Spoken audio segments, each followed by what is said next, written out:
himself presents to me many challenges that burden me. My heart center shines and calls to me. This is who I choose to be. Sometimes lessons. Welcome to the Vibrational Alchemy Podcast. This is Penny Fisher, and we are so glad you are joining us for this week's episode.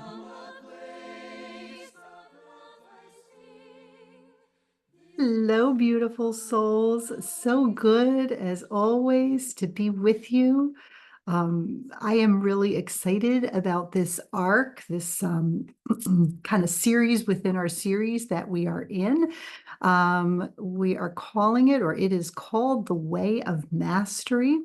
It's a beautiful book that is a channeled book. So Jesus, or Yeshua, has come through and given us a lot of beautiful information in this book. And so last week we talked about desire. This week we're going to look at the second of the keys to the kingdom, which is intention.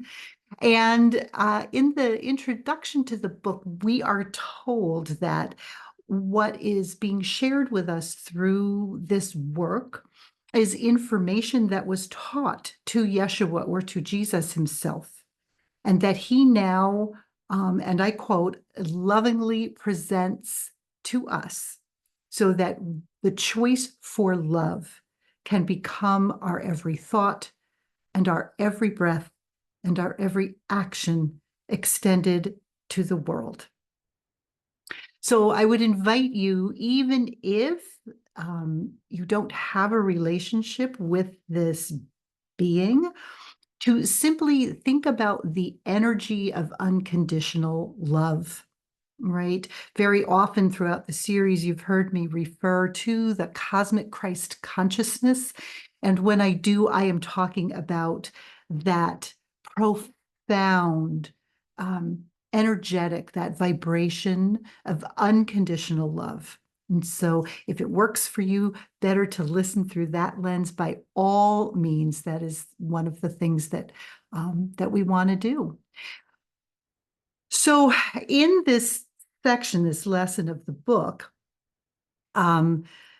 we're told that there are stages, right, that lead to a reality in which, and again, I quote, there will be peace from the crown of the head to the tips of the toes, and that peace will walk before you wherever you go. And so we're going to dive in this week to this energy of this second of the pathways, the second stage of moving into the remembering of the reality of who you are, which is pure love. And we're going to do that by taking a dive into the energy of intention. And I don't know about you, but I got to tell you, as I've done this work over the years, I have come more and more to believe that intention is absolutely everything. As a matter of fact, I was just having a conversation this week with a friend of mine about this idea about intention. And she has done tremendous inner work. She has grown, she has expanded, she is coming more and more into alignment with the unconditional love that is her true nature. And she is ready to be done with some relationships in her life. What's holding her is the fear of hurting other people, right? And listen, I 100% get it. I am absolutely, unequivocally a recovering people pleaser. And I honestly have lost count of the number of times that I have stayed in a place or a situation or a job or a relationship because I was so worried about hurting other people. And so my conversation with my friend was about this idea that if your intention is to care for yourself, then you go. If your intention is to hurt or do harm or get even, then you need to stay and look at that, right? So it comes back to the purity of the intention. And the more I thought about this for myself, right, because nothing comes into my space by accident, right? I attract it all with my vibration. So there's some vibration here for me that I need to look at in terms of this being a recovering people pleaser. And so when I think about that, I've always thought that I can't leave a place or a relationship because I don't want to hurt others. Be honest with you, I'm not sure that that's 100% true. Yeah, I really have been sitting with that. I think that when I drill down on that, that what I have really been afraid of all this time is what other people will think of me, right? I use, oh, they'll be hurt. Oh, they'll be disappointed. Oh, I don't want to hurt someone. I've used that as an excuse to do things that will make other people like me or see me as a good person, right? The best example I have, and if you've been with me throughout this series, you have heard the story about my partner's grandmother's 90th birthday. So if you've heard it, I apologize, but it's really a perfect example. So my partner's family is holds a vibration that is not in alignment with who I have become. And no judgment, it's where they're at, it's what they're working on in their lives. But it holds a very strong vibration of judgment, anger, misogyny. There's a lot of drinking, a lot of fighting. It's just not, it's not in alignment for me. So Nana is turning 90. I love this woman, but I don't want to go to this party. I struggled and struggled with it. And long story short, I decided not to go. And my partner, amazing being, said, "What do you want me to tell everyone?" And I said, "You don't need to tell anybody anything. I'm going to call Nana and tell her that I'm not coming." And I did, and it was fine. I sat during the party in my meditation room. I sent her loving energy because my intention was to send her love, to celebrate her life. And then the next week, I went and took her out for lunch, and the two of us had a great time, right? So I had to really look, though, at what it was that was causing the tension, the push and pull for me about, do I go, don't I go? And at first I thought, oh, I can't disappoint Nana. How can I not go? This is so important. It's her 90th birthday. But when I got really honest with myself, the truth of the matter is I was worried about what everybody else would think of me. It was really important to me. And my partner's family and my partner saw me as a good person. How could she not come to Nana's 90th birthday? What's wrong with her? She's so selfish. She's blah, blah, blah, right? Fill in the blank. I was more worried about that than I was worried about taking care of me. And so my intention got lost. And it has been fascinating to me to follow that thread because it has led me to a place of tremendous clarity around places where, through misguided intention, I have been giving my power away. I have been giving my power to other people because I wanted them to mirror back to me that I was a good person. And in doing that, I gave them the power to create my identity. I was still so caught up in self-judgment about places where I thought I wasn't good enough or loving enough or didn't have the right to have boundaries that I got distracted. I got distracted from my original intention, which was to be in love and to let that love flow out and connect with and celebrate someone that I cared about very, very much. It kept me from the purity of the intention to be love. That was a big aha for me. One of my very favorite books that I return to this one often, the book is called Oneness, and the author is Oneness, but it's channeled and transcribed by Rasha. And we are reminded of this in the book. We are in times that are marked by radical reversals in the patterns that have been established in all areas of one's life.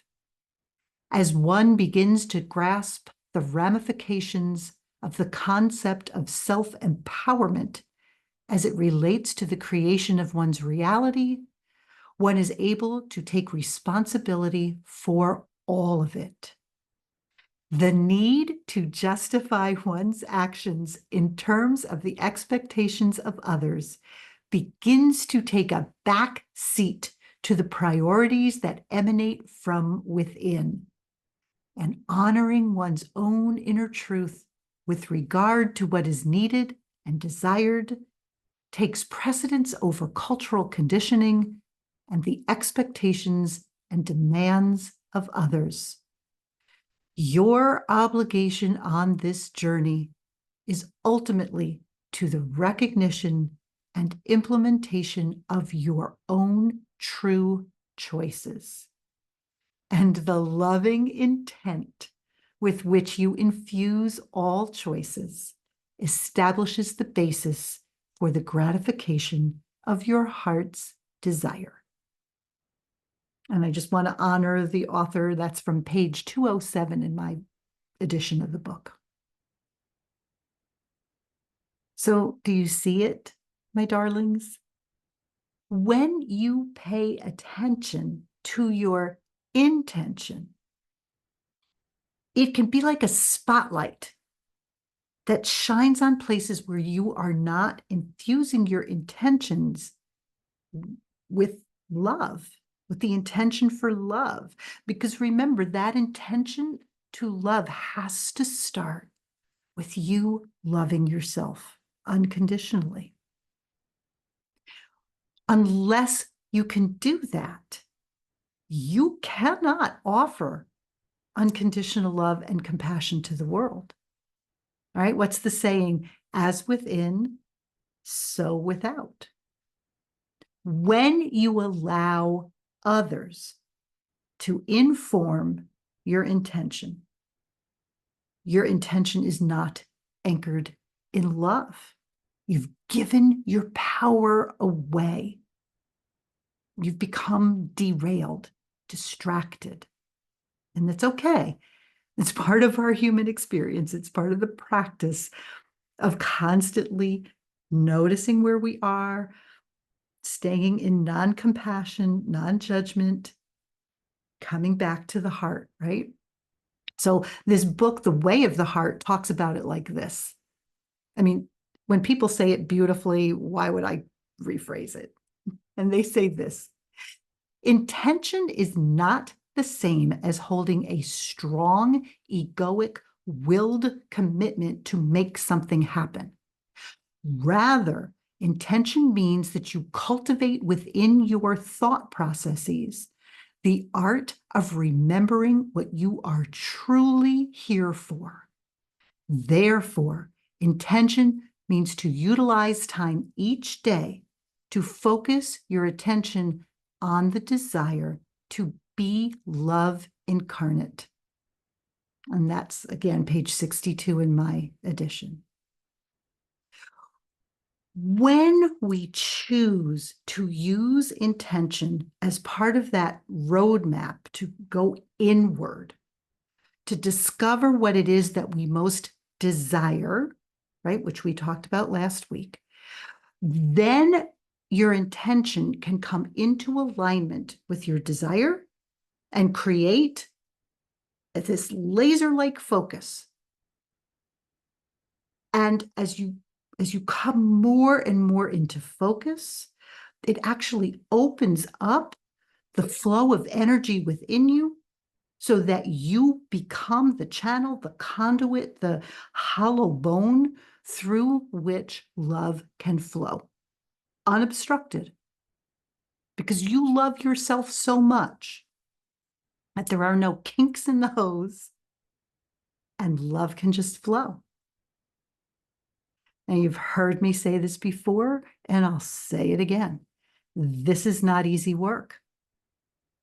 It requires us to come face to face with the parts of ourselves we would rather not look at. The wounds, the old identities that have been imposed on us, and that, quite honestly, we've agreed to, right? Nobody can make us do anything. We have to agree to it. Old belief systems, old patterns, these have all been part of our reality throughout our lives and perhaps even throughout many lifetimes. And when we follow the path of intention, we can find it sometimes showing us places where we're taking a detour away from our beautiful hearts. And what that understanding, what that knowing is doing, is it's pointing us to an aspect of ourselves that we have forgotten. And then we do what we know how to do so beautifully. We send it love, because that's all it is. That's all it's ever been. The part of me that was so freaked out about not looking like a, and I'm air quoting if you're listening just to this, not being seen as the good girl, not doing the right thing, disappointing other people. It wasn't about them. It was all about me. Right? That was a place that I didn't want to look at because I just wanted to be the good girl that everybody loved, that everybody thought was perfect, that everybody thought, oh, we can always rely on Penny. We can always count on Penny. Penny's always there. And I didn't want to not be that. Again, in the book Oneness, where it's so eloquent. Let me read this because it's just beautiful. You are no more or less who you are now than all the masks you have worn and all the posturing you have demonstrated along the way. All of it are integral parts of an identity that seeks resolution, not in the discarding of what was, but in the act of integrating all of it into the composite of what is. So by all means, you can change your name, you can change your residence, change your fashion statement, and change your professional identity. You can change the people with whom you share relationships, and you can change the way you relate to the world. Yet the change that is more significant is not one that is expressed. For the act of expressing anything is a statement of recognition of the importance one places on all that is external and its opinion of you. The change that is significant is not one that needs ever to be seen or heard or known, for the only one that needs to know it is you. And that's page 373 in my edition. So My darlings, coming into alignment with our true selves means doing really deep inner work. And it doesn't mean, I want to be clear, I don't believe that it means that we don't share our processes, we don't share our experiences, we don't share our thinking, we don't share our pain, our frustration. I know for me, it really is helpful to have people who are also on the path, who understand what I'm going through, and who can gently hold space for me, right? Go back to intention. I need to check on my intention for sharing what I've been through. If my intention is to process, to be able to go deeper, I'm good. If my intention for sharing is to be validated, right? If it's to get a particular reaction, oh, Penny, wow, you're so amazing. I can't believe you did. If that's my intention, I need to take a deep breath and look at whether or not I'm going to choose to share. Because that is not an intention aligned with love. Again, I'm giving my power away. I'm acting on the need for somebody else to tell me how wonderful I am instead of for me to know it. And ironically, it means I really don't think I'm that wonderful, right? I want to be. So we do this deep, deep dive into our shadow selves. And the hard work is not suppressing it, right? I've been the master of that for most of my life. I just shove it all down. I'm just going to ignore it. And I've done that by hiding behind intellect, by hiding behind um, action, but not being willing to be still. I've had to learn how to not judge myself, but to let all of that pain and that grief come up, to honor it, and to hold it in the space of my heart where I can shine my light on it. And times when my light won't shine, I call in the light of source, right? And that light is unconditional love. So whatever way you experience source energy, it doesn't matter what you call it. When we're talking about pure unconditional love, as we do that, as we hold our pain and we're willing to sit with it, we're willing to feel it and acknowledge it, and we call in light and we call in love, we can start to feel it release. You can hear, I'm not doing it on purpose. There's just this huge exhale that comes, right? And the way of the heart puts it this way: intention that is energy, or that use of that mind that creates through consistent practice the channel through which desire begins to move down and re-educate the emotional body and even the cellular structure of the physical body, and all of the lesser avenues of thinking that occur within the intellect, so that everything involved in your being is integrated, working together, and focused on the fulfillment of that one grand desire to accept our function in this world. And your function is healing your sense of separation from source. It's page 63. So beautiful, beautiful souls.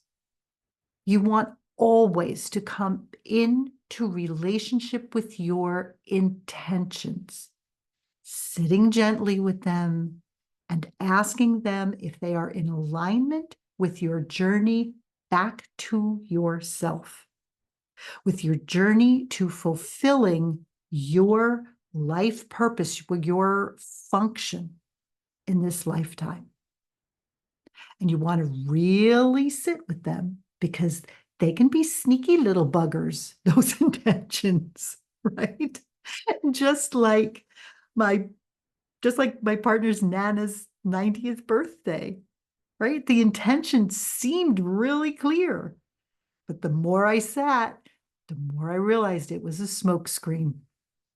It was a smokescreen that hid my true intention, which was to get everybody else to think I was a good person.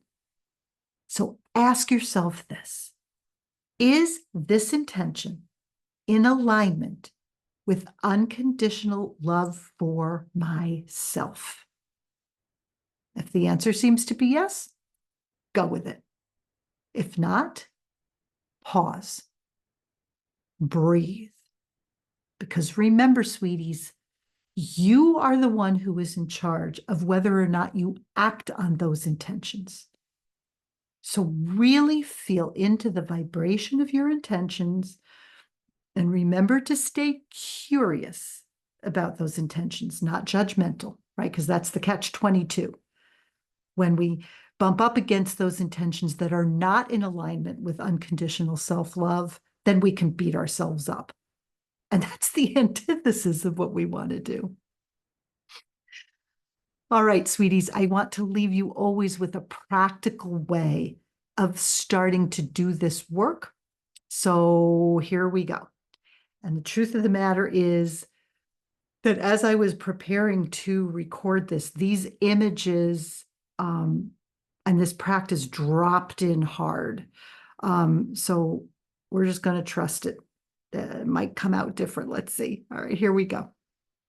All right. So if you are driving, walking, doing anything that needs your undivided attention, I would invite you to pause the recording here, return to it later, or let it flow over you and then come back and really engage with the practice later, okay?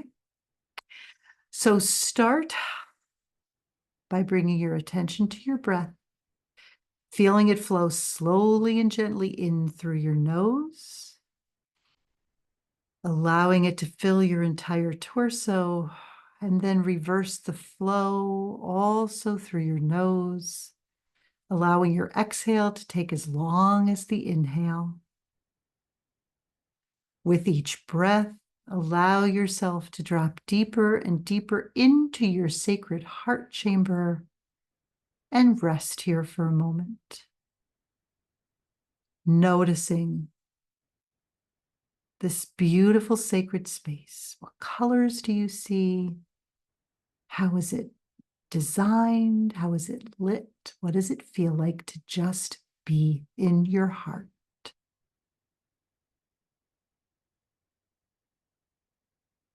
And now bring your attention to the space above your head and notice a river, a cascade of rainbow diamond light pouring down into your heart space. As you open your crown to receive this diamond light of the cosmic matrix, gently place your hands on your heart and bring an intention to mind. This intention might be to accomplish something, and it could be as simple as decide what I'm wearing tomorrow or what I'm having for dinner tonight. Your intention could be to act or talk in a particular way out in the world or with a person or in a situation. Your intention might be to manifest something that is important to you. Whatever pops into your mind first, trust it, go with it, and breathe into it. Now see, sense, feel, or imagine that your intention has form. It might present as a color or as an image or just a feeling. And allow that intention, the form of that intention, to flow from your heart into your hands. Receive the intention with gratitude and cup your hands to receive it. And now lift it up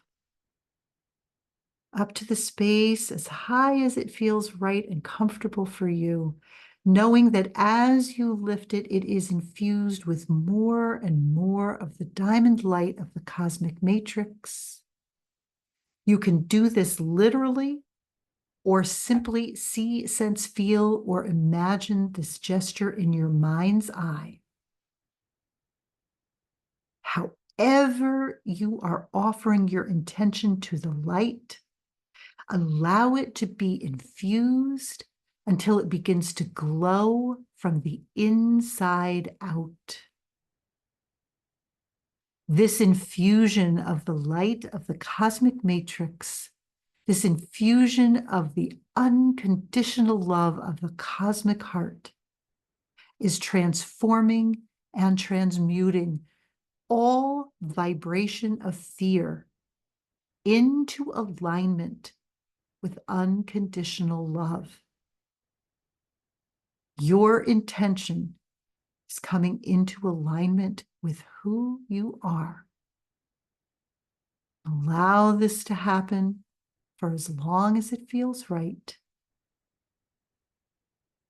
And when you feel the work is done, gently lower your hands, either physically or in your mind's eye. As your hands come down, allow them to come back to your heart. That intention that is now glowing with the rainbow diamond light of the cosmic heart is resting in your hands, and as you bring them, palms turned inward to your heart, allow that intention, that light, to be infused into your heart. You may feel warmth or a pulsing or glowing as the energy from this intention flows into your heart and throughout your physical, mental, emotional, and etheric bodies. Just breathe and allow this infusion to take place now.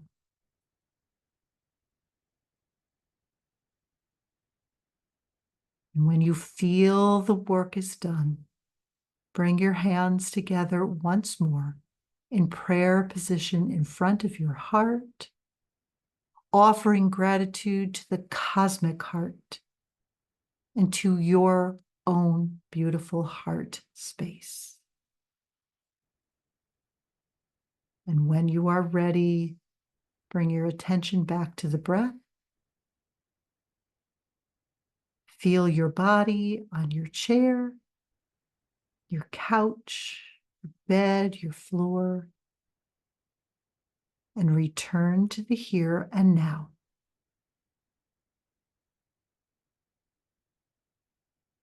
So I am guided to invite you to work with this practice every day for 21 days.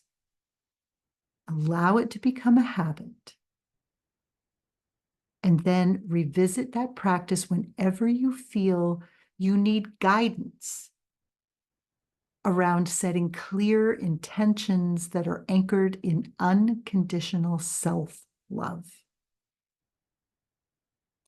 As your energy around the clarity of your intentions begins to shift, you will notice that your desires will also come more clearly into focus. There will be more of a sense of flow, of gentleness, and of joy. And as that joy becomes your vibrational signature, as you begin to regain a sense of balance and ease, you are going to notice that your desires start to become your reality more and more regularly. As oneness reminds us, one creates with ease what is approached with the energy of joy. When one delights in the act of creation and brings the energy of joy to the effort itself, the result is blessed with the vibrational foundation upon which manifestation is based. And I would add to that, that what is approached with the energy of self-love opens the flow of unlimited abundance in all its forms. Because that is who and what you are, my darlings. You are beautiful beings of pure love and pure light. You are master manifestors. And it is your birthright to draw toward you all that you need to support you on your beautiful, beautiful journey. It is what Source wishes for you. Peace and joy and the remembering in every cell and every fiber of your being of who you truly are. I am so deeply grateful to each of you for joining me for this week's episode. I am Penny Starhart. This has been the Vibrational Alchemy Podcast.